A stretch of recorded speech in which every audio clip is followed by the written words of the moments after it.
Meron po yatang common denominator ang mga tao, maraming may mga problema. Problems can be terrible burdens. Mga problema nakakapagpalungkot, nakakapagpahina, nakakapangpalupaypay. Problems can dash hope, challenge the faith. But problems can also become blessings. Sabi po sa Romans 8:28, everything that happens is a blessing to those who love God and are called according to His purpose. At yan po ang ating pag-aaral ngayon, when problems can become blessings. Kailan ba talaga pwedeng ang mga suliranin natin, mga pabigat at problema, ay maging mga pagpapala? Heavenly Father, we thank you for this gathering. We thank you, Lord, that you have given us the freedom to worship you today. You as King, as God, as Lord of our lives. Patuloy niyo po kaming linisin, Panginoon. Cover us with the blood of Jesus. Make us clean because of the work of Jesus on the cross. Lord, we cover ourselves with the blood of your Son, Jesus, and ask you, bless us, please. Sa amin pong pagtitipon-tipon, kayo pong matanghal, kayong mataas, kayong pumagitna, kayo po ang maging tunay na tagapagsalita. Gamitin niyo lang po ang inyong lingkod na tungtungan ng inyong paa. Daluyan ang inyong mga salita. Subalit lahat ay magmula po sa inyo. And may your words be our healing, our anointing, our empowerment. Salitaan niyo po ang maging pampalakas sa amin, pampagaling sa aming mga karamdamang physical at spiritual. At ang inyo pong mga salita, Panginoon, maging liwanag ng aming buhay. Maging goal ng aming buhay. At nawa, enable us, Lord, to understand you. In our midst today, O Father, look into our hearts and may you purify our motives. Kayo nakakabatid ng aming mga iniisip at mga binabalak. We frustrate, we destroy all plans and work of evil men and evil spirits against this assembly. And we bring every thought captive to you in the name of your Son, Jesus. So, Father, sit on your throne of power. In the name of Jesus, we reject all work of the devil. And we want you, Holy Spirit, to infill us, empower us, to teach us. Give us the capacity to understand. And then, to exemplify your word to the world. In Jesus' mighty name, we pray with thanksgiving. When problems can become blessings. Kaya po siguro matapos ang ating pag-aaral na ito, yung mas marami mga problema, mas blessed uuwi. Problems can become blessings when they teach us about our mortality and limitations. Madalas ang tao, pag walang suliranin, if everything goes well, nagiging mayabang, palalo, akala natin, kaya na natin lahat, kaya na natin kahit sino, kahit ano. Pero pag nagkakaroon ng mga suliranin, muli nakikita natin yung mga bakod na hangganan ng ating magagawa. Hangganan ng ating kakayanin sa buhay. Naaalala natin tayo ay tao, tayo ay hindi Diyos, at hindi pwedeng maging Diyos-Diyosan. Psalm 22 verses 19 to 21. But you, O Lord, be not far off. O my strength, come quickly to help me. Deliver my life from the sword, my precious life from the power of the dogs. Rescue me from the mouth of the lions. Save me from the horn of the wild oxen. So ano po ang tawag nitong umaawit na ito ng psalm sa Panginoon? Oh, my strength. You are my strength. Pero maaaring malimutan ng tao pagka siya ay masyadong matiwasay, masyadong mariwasa, masyadong matagumpay, matahimik, mapayapat, masaya, malimutan niya kung sino ang Diyos. At siya ay malasing, at siya ay umasta na pala mo mga Diyos-Diyosan. Problemlessness can blind, can desensitize, can even intoxicate people. Kaya napakaganda po ng dasal sa Proverbs 30, verses 8 to 9. Give me neither poverty nor riches, but give me only my daily bread. Otherwise, I may have too much and disown you and say, who is the Lord? Or I may become poor and steal and so dishonor the name of my God. Napakalalim ng panalangin na ito. Sabi, huwag niyo naman po akong gawing mahirap, pero huwag niyo rin akong gawing sobrang mayaman. Sabi niya gano'n. Ibigay niyo lang po kung ano yung kailangan ko at ano lang yung sapat. Sapagkat kung sobra-sobra naman ang magkaroong mga ari-arian ko, baka makalimutan ko kayo at magmalaki ako. Kung sobra naman pong kulang, baka kailanganin ko pa magnakaw para lang kumain, mapahiya naman kayo dahil sa akin. So, Diyos, sabi gano'n, ibigay niyo lang po kung ano yung nararapat. Balance ka naman. So, alam na alam po nito, nung lumikha ng mga linya na ito, na pag sobra kang mayaman at matagumpay, may tendency ka makalimot. Ganon din naman pag sobrang mahirap, may tendency kang makalimot. Kaya sinasabi po ni Solomon, avoid all extremes. Kapag at mga extremes ay mga mapanganib na mga katayuan. So, problems can become blessings. Kung may problema po kayo, kapatid, at dahil dyan, naalala nyo na ang Diyos lang ang kalakasan at hindi tayo talaga. Naalala natin ang kanyang pangangailangan sa Panginoon. Naalala natin hindi tayo pwedeng magyabang. Yan ay blessing. Sapagkat nagkakaroon ng paalala ang mga nakakalimot. Problems can become blessings when they humble us before God. To humble ourselves, to declare dependence on God, to surrender our will to God is our most correct place. Walang higit pa na mas magiging tumpak na katayuan natin, kundi ang katayuan ng pagpapakumbaba sa harapan ng ating Diyos. At kung kinakailangan dumating ang mga suliranin, para lang tayo hilahin muli pabalik sa lupa mula sa ating paglutang at paglipad ng mataas, nakabubuti na nagkakaroon ng suliranin ng tao. Deuteronomy 8:2-3. Remember how the Lord your God led you all the way in the desert, those 40 years, to humble you and to test you in order to know what was in your heart, whether or not you would keep His commands. He humbled you, causing you to hunger, and then feeding you with manna, which neither you nor your fathers had known, to teach you that man does not live on bread alone, but on every word that comes from the mouth of the Lord. Kinakausap po dito ang bayang Israel. Sapagkat ang bayang Israel sobrang naging prosperous, matagumpay, dahil sa kanilang ninuno na si Joseph. Napakataas ng naging posisyon sa Egypt. Kaya sila'y kinupkop sa Ehipto. At nailigtas sila sa mga taggutom.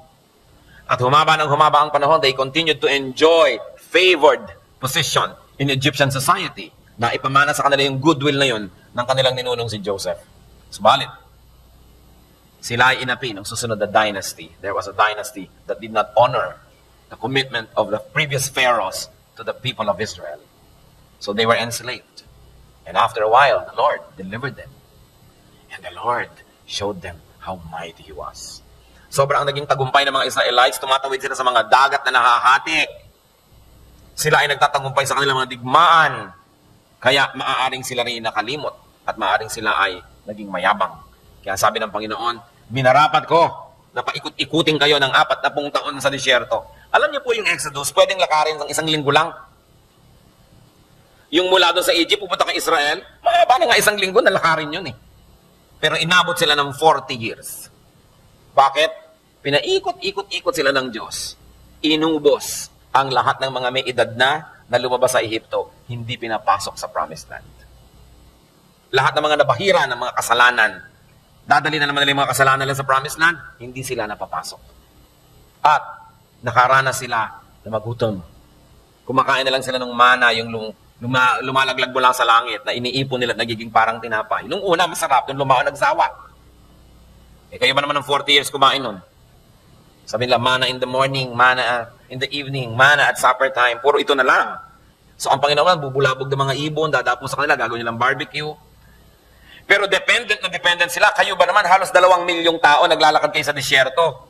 Inumin lang ng bawat isa kung gumamit na lang kayo ng 1 galong tubig bawat isang tao sa isang araw. Ito 2 milyong galon yun. Saan nila kukunin? They were very dependent on the Lord and they were in this parched desert.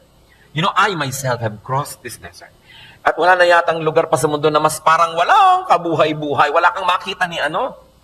Sobrang parang akala mo sinumpa yung dinaanan nila na yan, ang mga Sinai Desert. Ang dami mong papakanin, ang dami mong paiinumin. Kaya talagang dependent sila kay Lord. At sabi niya ng Panginoon, ginawa ko yan para bawasan ang inyong kataasan. To humble you. Para kayo matutong magpakumbaba. Gaano kadalas, di po ba? Pag may problema ang tao, ang tagal magdasal. Kita mo ang tao, pag may problema o wala, obserba mo pag nagdadasal, yung mga walang problema, ang bilis matapos. Wala kang problema, no? Paano mo nalaman? Prophet ka ba? Hindi, ang iksi eh. Pero pag may mga paiyak-iyak pa dyan, nakapa-fasting at kung ano-ano, naku, mga problema tong taong to. Problems humble us. That's why they can become blessings. Remember, humility is the only correct attitude towards God.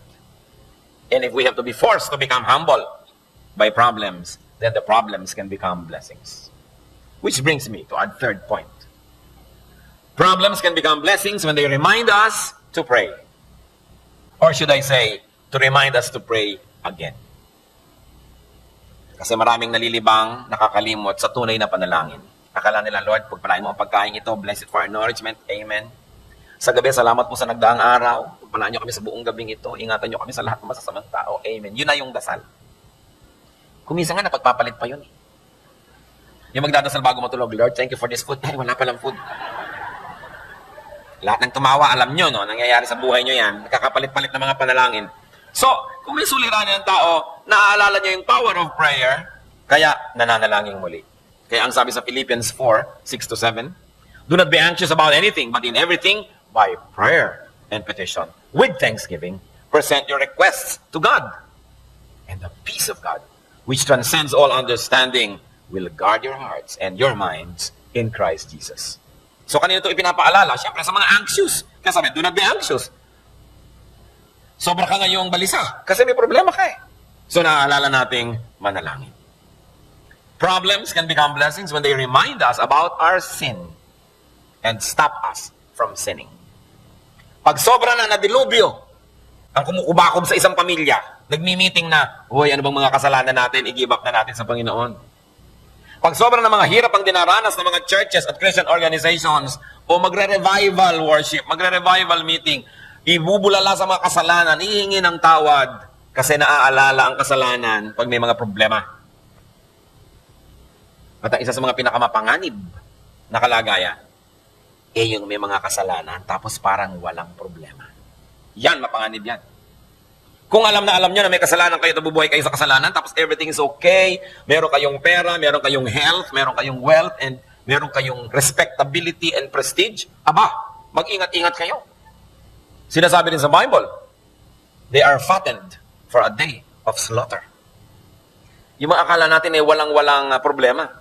Kaya ang mabuti pa, kung meron talagang kasalanan, tapos all is well, maayos ang buhay, malusog ang katawan, tahimik ang pamilya, mayroong kinakain, may kasaganaan. Aba, pagsisihan na yung kasalanan. Huwag nyo nang antayin, natanggalin lahat yan, ligligin kayo, kalug-kalugin. At pagkatapos para lang tayo, suko na Lord, suko na. Pinakamabuting isuko na agad. Kaya siguro ganyan ang ginawa ng gobyerno noong panahon ng Hapon. Sapagkat walang ilaban ang ating government forces ng Amerika dito sa mga Hapon. Noong Second World War, dahil naturog na yung kanilang fleet doon sa Hawaii, anong ginawa? Sapagkat nabomba ang lahat ng ating mga eroplano sa Clark Field, wala na ni isang lilipad pa, wala nang ilalaban, ano pang ginawa nila? Ginawa ang Manilang open city. Sa inyo na mga Hapon, wala nang laban-laban pa, suko na, kaysa magkagiba-giba ang Maynila. Kaya na-preserve ang city. Ang gumiba naman siyempre yung mga Amerikano nung tinatawag na liberation. Kinarpet bomb ang Manila, kaya nagiba pa rin. Pero ang point, isinuko na lang agad. Kasi ang nangyari, hindi naman isinuko ng mga Hapon when the Americans were coming back. No? So nagkaroon ng labanan. Gusto niyo bang wag na magkagutay-gutay? Wag na magkagiba-giba, magkasira-sira? Sumuko sa Diyos. Kasi kung lalaban ka lang, tatagalan mo lang, may inilalaban ka pa kasi, may lakas ka pa kasi, may maipagmamalaki ka pa. Pero pag paubusan ng paubos yun, ang ending din nun, susuko ka rin sa Diyos eh. Sumuko na habang maaga para maiwasan na ang sobrang mga hapdi at sakit sa buhay. Problems can become blessings when they bring us back to God. Bihira naman yung taong sa kariwasaan, sa kasaganaan, sa kasiyahan, doon naghanap sa Diyos. Meron nun, pero bihira. At napakaganda naman ang kalagayan ng ganong tao. Sa kariwasaan, sa kalusugan, sa kasiyahan, naghahanap pa. At Diyos ang hinahanap. Yun ang talagang sobra-sobrang blessing. Best of both worlds. Pero 99.9% ng mga taong nakakatagpo sa Diyos, yung mga nagkaroon ng malubhang sakit, yung mga sobrang naghirap, sobrang nagkalugmok-lugmok sa buhay, napahiya, o kaya natakot, o kaya yung katawan niya tinirhan ng masasamang espiritu. So sa takot na lang niyang manatili, yun ay talagang dali-daling tinanggap si Kristong Panginoon at tagapagligtas. So karamihan ng mga tao, nakikilala nila ang Panginoon dahil may suliranin sila. Dahil sa kanilang kahinaan. At yung mga Kristiyano naman na naliligaw at lagi pang nagbabackside, napapabalik sa Diyos dahil nabubugbog ng kutakot-takot na problema. In that case, such problems can become blessings. When they bring us back to God, to godliness, to our godly vocation, and to our ministries. Napakasarap po mga kapatid, na sa oras ng kasaganaan, kasarapan, kaginawahan, kalakasan, kasaling-kasali ang Diyos sa ating buhay. Siya ang hinahanap natin, inuuna pa natin. At alam niyo, may mga kilala po akong ganyan. Mga tao na by the standards of the world, they have everything. Pero lagi pa rin at lagi na Diyos ang hinahanap. Kaya hindi naman lalo mapatid-patid ang mga pagpapalang dumarating sa kanilang buhay. Hindi naman sila siyempre exempted sa mga dumarating din mga pagsubok at mga hirap. Pero overwhelmingly, bigger than their problems, yung blessing. At kitang-kita nila yon. It is important. That problems can bring us back to God from our selfish pursuits. Kaya yung mga nawawala sa churches, yung dati nagsaserve, nawawala, yung mga dating active, nawawala, kadalasan, ang nagbabalik sa kanila sa church, problema. Hindi yung sarap ng buhay. Habang masarap, nakakalimot eh. Kaya nagiging blessing. Luke 15:14 to 18. Yun pong alibughang anak na kinuha ang kanyang mana sa kanyang magulang at winaldas kung saan at nung maubos at nagugutom, after he had spent everything, there was a severe famine in that whole country and he began to be in need. So he went and hired himself out to a citizen of that country who sent him to his fields to feed pigs. He longed to fill his stomach with the pods that the pigs were eating, but no one gave him anything. When he came to his senses, he said, "How many of my father's hired men have food to spare, and I here am starving to death?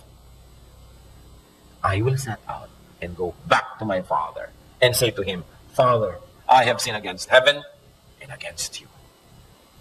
Bakit itong anak na ito na nakalimot sa kanyang ama at naglayas at namuhay nang akala mo'y wala nang bukas pa sa kanyang paglustay ng minanay sa kanyang magulang, bakit naisipang bumalik?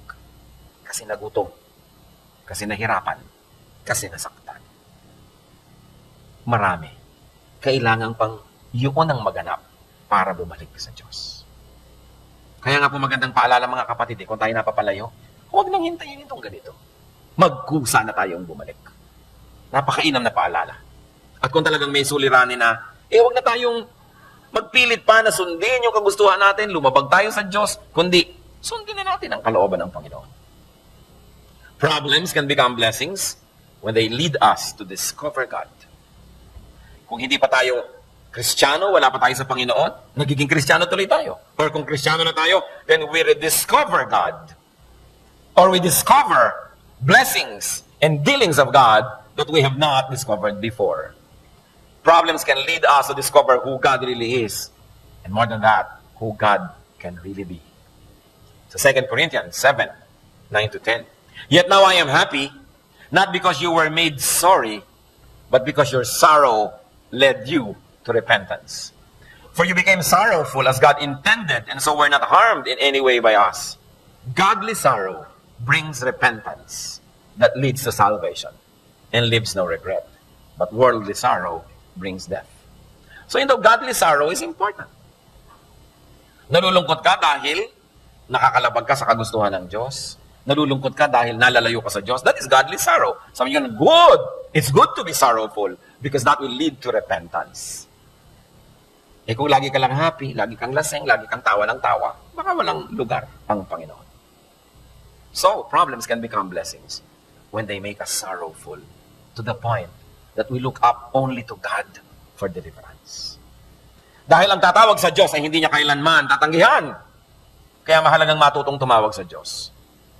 Problems can become blessings when they reveal to us hidden or undiscovered God-given grace.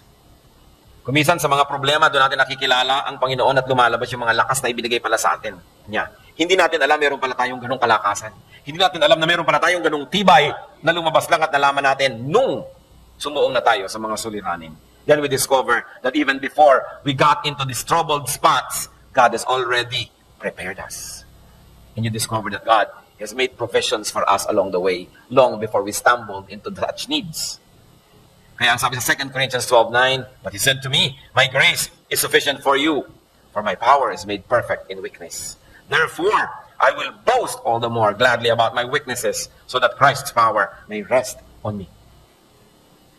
Yung mga kahinaan natin, nadidiscover natin, why did we survive? Why do we go through this and that? Dahil lang sa Panginoon. So siya talaga ang nagpupuno ng ating mga kulang. Therefore, nadidiscover natin ang grasya ng Diyos. Na kung hindi pa tayo nagipit, hindi natin malalaman, may ganun pala. Problems can remind us to claim God's promises. Alam niyo mga promises ng Diyos, napakamahalaga, lalong sa mga namang problema. Ay, may salita pa lang ganyan ng Diyos, i-claim ko. Salamat na lang, may pangako pala siyang ganun. Psalm 119, verses 147 to 148. I rise before dawn and cry for help. I have put my hope in your word. My eyes stay open through the watches of the night that I may meditate on your promises. So kailangan alam na natin yung promises ng Lord bago dumating yung mga problema sa uluin, pag-aralan, para pag dumarating, nakiklaim natin agad at tayo na i-strengthen. Ang mga taong nanghihina ay dahil lang nadadaya. Sapagkat ang mga anak ng Diyos ay hindi dapat manghina kung di natin malilimutan kung sino ang Diyos. At hindi tayo madi-disconnect sa Kanya. But the moment you forget who God is, you become weak. The moment you get disconnected, no matter at varying degrees of disconnection, you become weak. So pag may tao nagsasabing, alam nyo, napaka-weak ko, isa pang problema, hindi ko na kaya, wag muna, ayoko makinig, hindi ko na kaya, you have become weak. You've got to look into yourselves. There must be some disconnection because God is power. So ayaw mong umilaw, siguro hindi nakasaksak doon sa plug. Kailangan isaksak. Bakit nakasaksak na ayaw pa umilaw? Pundido. Kaya kailangan ayus-ayusin ang buhay para umiilaw pag isinasaksak sa kuryente. Ang Lord yung source ng power na yun. Hindi bagay sa mga anak ng Diyos na maging mahina sapagkat ang Diyos ay malakas. So itong Diyos ko, siya ang aking tagapagligtas tapos ang itsura mo. Bakit ka ganyan? Lupay-pay. Ganyan ba itsura ng Diyos? Hindi. Ba't ganyan ka? Surely, there is something that went wrong along the way. At ano yon? More often than not, it is sin. May kasalanan. Kaya nanghihina. So problems can become blessings when they show us what's really important in life. Kuminsan kasi pag nagkakaproblema, doon lang lumilinaw kung anong mahalaga. Parang ganito. May sunog. 3 kilo lang ang pwede niyong madala. Ano ang dadalhin niyo? Doon lang magiging malinaw kung alin talaga sa mga ari-arian niyo ang tunay na mahalaga. Siguro naman, hindi niyo nadadalhin yung anong dadalhin? Hindi niyo dadalhin isang kabang bigas. Siguro hindi niyo nadadalhin yung bangko. Hindi niyo nadadalhin yung mga inipon, yung pagkarami-rami siguro mga lumang tsinelas na hindi niyo maitapon-tapon. Kadalasan pag may sunog, ano lang bitbit ng mga tao? Yung mga photo album nila. No? Yung ikinasal sila mag-asawa, batang-bata pa sila. Dala-dala nila yung mga frame na yon. Kung ano yung mahalaga sa'yo, lang ang dala mo. Kasi luminaw sa'yo, nung konti na lang ang pwede, kung alin talaga ang mahalaga. Ngayon, pag may problema ang tao, everything else fades sa sidelines eh. Ano ba talaga yung mahalaga? Kung minsan kita mo yung mga sobrang mga posturyosa, pagkano ka ng sobrang mga sakit, hinaharap ka na rin niya kahit wala siyang kilay. Kasi nalimutan na niya yung tungkol sa kilay-kilay na may nararamdaman siya eh. So hindi na yung mahalaga. Konti na lang yung mahalaga, ano ba talaga? Pero meron naman talaga, naghihingalo na, ayaw pa pakita, make-up muna, make-up. Meron! No? May dadalawin ka, ayaw pa po kayo papasukin, sandali lang po at may make-up. O sige, kahit matagal. So ano ba talagang mahalaga sa'yo? Importante. Pag may problema, lumalabas ko anong mahalaga. Pag nawawala na halos ang lahat at wala nang matitira, Psalm 119, 67 to 68. Before I was afflicted, I went astray. But now, I obey your word. You are good, and what you do is good. Teach me your decrees. Sabi niya, bago ako nagka-problema, ligaw na ligaw ako. Pero ngayon nagka-problema na ako, alam ko na kung ano importante. I obey your word. Yun ang importante. So when we are saddled and overcome by so much problems, we remember what really matters, and that is obedience to God. So sumusunod tayo ngayon.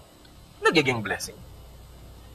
And problems can become blessings when they reconnect us to people. Minsan merong mga kamag-anak, hindi sila nag-uusap, hindi sila nakikita-kita, pero nagkaroon maluhang sakit si ganyan, si ganon, may namatay na ganyan. Nagkita-kita rin, nag-reconnect kasi may problema eh. Kung ba't naman inantay pa na magka-problema para lang magka-reunion? Sana nauna na nun. May mga magulang, isinumpa pa si anak, no? Dahil nagpakasal kaya ganito. Hindi makapanig-panig si anak sa bahay nila. And I'm telling you a true story. Dalagitan na yung anak ng mga nagpakasal eh, hindi pa rin nakakaakyat sa bahay nila. Pero nung naghihingalo si magulang, ipinatawag din. Nagantay pa magka-problema para lang sila mag-reunion. Eh kung nag-aagaga ba naman, edi mas marami sana ang kasiyahan. Pero at least, nagka-reunion pa rin kasi nagka-problema. Kaya ano pong sabi nitong tao na lumaya sa kanyang ama nung happy days, nung sobrang naghirap, Luke 15, 18 to 20, I will set out and go back to my father and say to him, Father, I have sinned against heaven and against you. I am no longer worthy to be called your son. Make me like one of your hired men. So he got up and went to his father. Kung hindi naubos ang pera, kung hindi naghirap, di maaalala na may kasalanan. Nakabuti kung gayon na siya ay naghirap. Nakabuti kung gayon, sapagkat yung hirap niya panandalian lamang. Nung siya'y matauhan at bumalik siya sa kanyang sarili, anong nangyari? Napaayos uli ang kanyang buhay. Sapagkat nung bumalik naman siya sa kanyang amay, siya'y tinanggap, sinuotan ng balabal, ng singsing, ng sandalyas, at ipinagpista pa dahil siya'y umuwi. Kailangan pa bang mangyari ito sa ating buhay? When faced with a problem, do not just seek the easy way out. Turn your problems into blessings. How do you do that? By reviewing your relationship with God, with others, and with yourself. By reviewing your uprightness and spirituality. By reviewing your values, your priorities, and philosophy. Then, matutupad yung sinasabi sa Romans 8:28. Everything that happens is a blessing to those who love God and are called according to His purpose. Or whatever version you have, it's the same idea. Ang anumang nangyayari ay nagiging pagpapala sa mga umiibig sa Diyos. And we discover God. Sometimes we rediscover God. His will, His teaching, His love and power. Then you will surely be blessed. At yung solusyon dun sa original na problema, nagiging na lamang na extra benefit. Sapagkat ang tunay na naging benefit na numbalik sa Diyos. Malutas man o hindi, yung original problema, yung blessing dumating na. Sapagkat ang mahalaga, laging bumalik ang init ng ating pakikipag-ibigan sa Diyos. Kayo po ba may mga suliranin? Kung may suliranin tayo, hindi dapat magmukmok. Sapagkat bawat suliranin ay may katapat na solusyon. Dahil bawat tanong ay may katapat na sagot. Sabi nga ng matatanda, bawat man pusali ay may katapat na pisngi ng langit. So, kung may problema ka, may solusyon yan. Kaya yan ng Diyos na isolve. Ang tanong ay, dapat bang isolve? Natutunan na ba natin ang dapat matutunan sa suliranin na yan? Sapagkat kung natutunan na natin, hindi naman mahirap sa Diyos na yan ay bigyan na ng kalutasan. Marami mga problema, haba ng haba, tagal ng tagal, kasi hindi natin dinidinig o nagbibingi-bingihan tayo sa itinuturo ng problemang yan. Problema na financial, problema na health or physical, emotional, spiritual, whatever. Maraming problema ang tao. Pero marami doon, siya din ang lumilikha. Para mga problema ng ating bayan, tayo na lang yata ang lumilikha ng mga yon ngayon. No? Wala na ang mga Hapon, ang mga Kastila, ang mga Amerikano. Tayo na ang narito. Bakit ang gulo-gulo ng bayan? Sapagkat tayo na ang lumilikha ng sarili nating gulo. Nawa ang mga kaguluhan, ang mga suliranin, ay magbunsod sa atin na mag-isip-isip. Maghunos dili. Magbalik loob sa Diyos. Magbulay-bulay at suriin kung ano ang ating mga pananagutan at walang tayong manisi ng iba. Hindi maaaring ikay nasa gitna ng isang malaking suliranin na ni kapraso ay wala kang dapat na panagutan, liban na lang ikaw si Job. Pero bihirang-bihira naman yung tulad ni Job na upright. So madalas, hindi naman talaga trial ang nangyayari sa ating buhay, kundi chastisement. At kung napapalo tayo ng Diyos, pag natutunan natin ang leksyon, tigil na ang paluan. Inaalo-alo ka na ngayon, kino-comfort ka na. Dahil ang gusto naman ng Diyos, na mamalo man siya, para lang tayo ituwid. Hindi para tayo parusahan habang panahon. Ano po ang inyong mga suliranin? Aming Diyos, kami po ay gustong manahimik sa inyong presensya. Mag-isip-isip. Ano ba ang kalagayan namin sa buhay? Ano ba mga pinoproblema namin? Ano ang mensahe niyo dito? Paano ito magiging blessing? Ituro niyo sa amin, Panginoon, una, kayo, you are bigger than any of our problems. Ituro mo rin, Lord, na kayo po ang solusyon sa mga suliraning ito. At kayo hindi maramot, hindi mabagal, at hindi bingi. Alam niyo nangyayari sa amin. Subalit, Panginoon, kung niloloob niyong di pa namin makamtan yung mga hinahangad naming mga sagot sa aming mga suliranin, ituro niyo sa amin kung bakit. Turuan niyo kaming manalangin, magpakumbaba, lumapit sa inyo, tumalikod sa kasalanan, maghintay ng inyong sagot. Karoon ng patience. Ano man sa mga ito, lahat sila ay blessings, O Lord.